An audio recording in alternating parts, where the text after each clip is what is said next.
there guys, it's me Pat and welcome back again to another tutorial. For today's video, I'm going to discuss the Bitwise Operator XOR. So mag-proceed na agad tayo sa application part. So we have here A as 100 base 2 and B as 111 base 2. So ang symbol natin dito sa XOR would be this one. Yan, yung caret na tinatawag. So in this example, we're going to find A XOR B.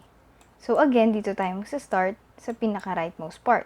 So ang concept natin dito sa bitwise operator na XOR is the same concept pagdating dun sa logical operator na XOR. That would mean 1 is true enough. Ibig sabihin, kapag nakita ka ng isang 1, that would mean 1 yung sagot. Otherwise, that would be 0. So in here, we have 0 XOR 1 would be 1, 0 XOR 1 that would be 1, and 1 XOR 1 that would be 0. So let's try this one.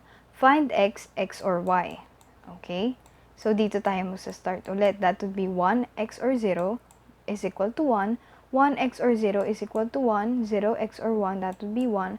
1 XOR 0 that would be 1. And 1 XOR 1 that would be 0. Again, kapag nakita ka ng isa, that would mean 1 agad yung sagot mo. Okay? Next would be this example. We have to find P XOR Q.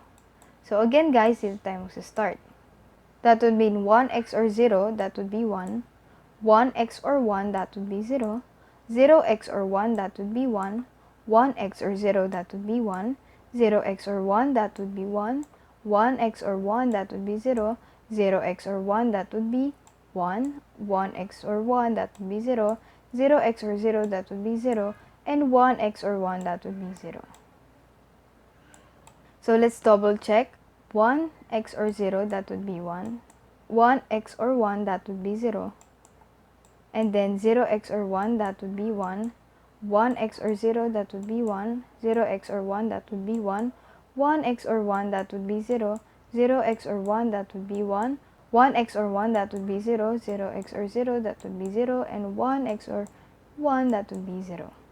So that's it for today, guys. Thanks for watching and please do like and subscribe to my channel. Bye!